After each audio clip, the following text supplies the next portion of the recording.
আমার অলওয়েজ একটাই কথা মনে হয় কি যে আপনার জীবনের বেদনাটা যতটা, আপনার জীবনের সুখটাও ততটা। অর্থাৎ আপনার বেদনা কিংবা আপনার দুঃখ কিংবা আপনার কষ্টগুলোর সাথে আপনাকে লড়াই করতে হবে। আমার অলওয়েজলি কি মনে হয় কি যে আপনার যে স্ট্রাগলটা যত বড় হবে কি, যতটা বিগার হবে কি, ততটাই আপনার সেই স্ট্রাগলটা থেকে আপনার অ্যাচিভমেন্টটা আসবে।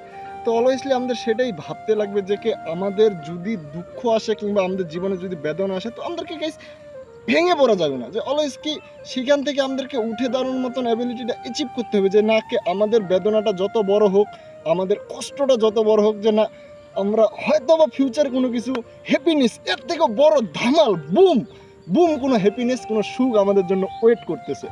তো এটাই আর কি। তো অলওয়েজ সবসময় খুশি মনে, খুশি মাইন্ডে সবসময় হাসি মুখে সেই কষ্টগুলোর সাথে লড়াই করতে হবে, সেই দুঃখগুলোর সাথে লড়াই করতে হবে এবং সামনের দিকে অগ্রসর হতে হবে।